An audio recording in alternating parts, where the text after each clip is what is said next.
Hey there, this is McGowan. Today we're going to be taking a look at one of my favorite holiday songs. This is O Come All Ye Faithful, and this is a beautiful traditional piece that we're going to take a look at how to quickly harmonize and arrange for solo guitar. I'm playing right now a beautiful bourgeois guitar made in Maine. This is their OMC model, and you know, the way I think of arranging Christmas songs is just starting with a blank palette, you know.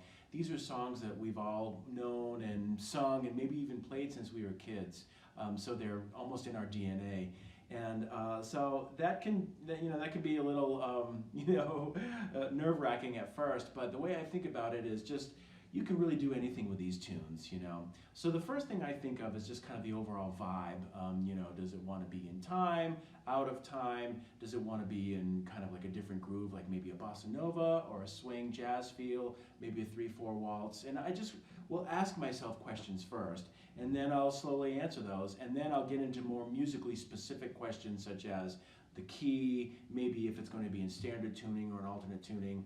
For this one's pretty straight ahead. I decided to keep it in standard tuning and in the key of E, of course, because I think the melody sits really well in that range. And of course, in the key of E, we can utilize a lot of open strings. So this one is fairly simple. I didn't want to do a lot of elaborate reharms or anything like that. And it's also meant to be fluid in the arrangement that I visualized anyway, is that it's kind of like, in and out of time, not quite rubato, but not like in strict march time or anything like that. So let's just take a quick peek at the music here. So of course we have the melody, which can be set with open strings.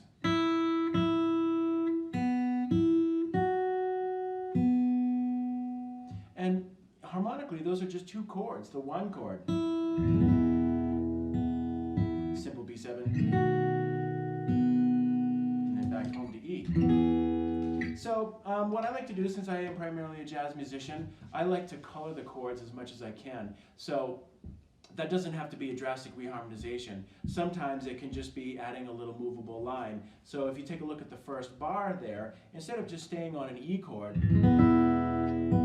I just decided to add a second in there because it just sounds really nice, and it can also set up a little movement. So now we have this. It's a prettier sound.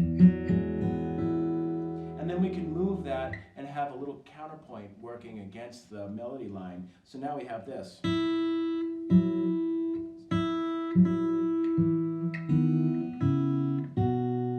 that's kind of nice. You have the melody on top. Okay, so it's a nice sound again to have this counterpoint line underneath the melody. It makes the melody more interesting because it supports it. So again, that whole line is.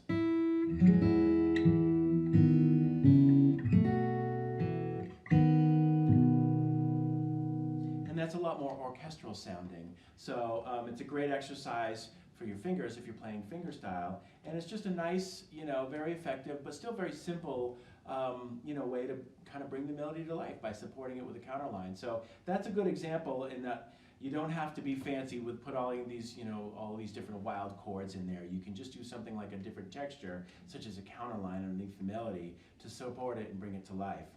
All right, so just moving on again, this melody is so sonorous, it's so beautiful that I think it just needs to be harmonized with triads a lot of the time.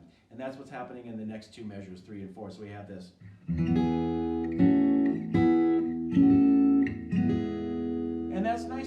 almost like this little choir of singers, singing over this low drone of E. So that was my thinking there, to have kind of these moving triads, just harmonize.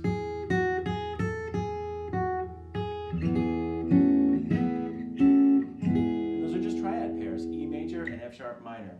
Okay, so moving on, we have this B7. And then we have, I decided to harmonize the next note with a C sharp minor 7. So to get there, I thought it'd be fun to maybe use a little chromatic motion there. So we have this chord. It's listed as an F sharp half diminished, but I also kind of think of it as a C chord. It's like a C Lydian chord. So now instead of just going from B7 to C sharp minor 7, there's like a little platform, a little stepping stone to get from one to the next. So now we have this.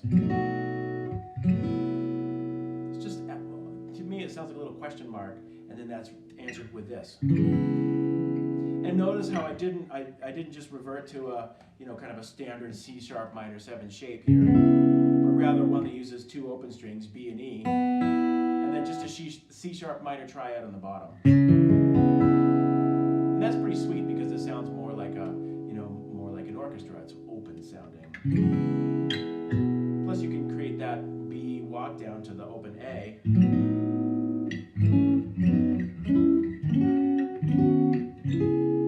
then back to B7, B sus.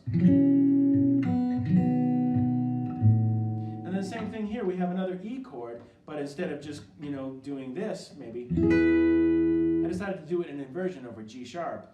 And that's kind of like a sound that I like to use a lot. It reminds me of Steely Dan or Stevie Wonder, one of those types of chords. So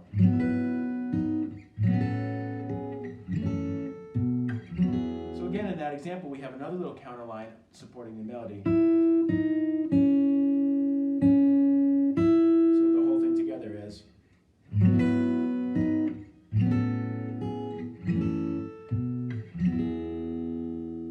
And now, the next line, this gets into a little bit more of a jazz type of territory, but a lot of times I like to harmonize melodies in just constant fourths because there's no dissonance in there. So the melody is. So again, I just decided to support that whole thing with fourths underneath it.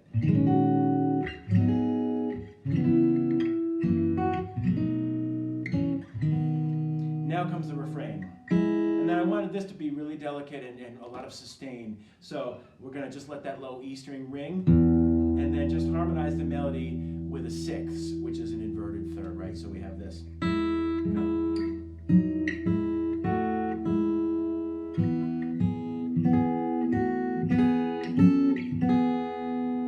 then we go to this diminished chord. And then the melody descends. And so I think it's a nice opportunity to do a little contrary motion and have the bass move up against that. So now we have just the bass and melody.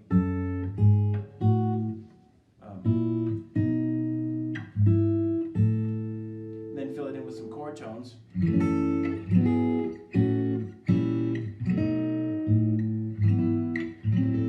that's a beautiful, poignant moment of that song, that 4 minor 6 chord. And then this is just Christ the lowered part, we're just doing a 1/5.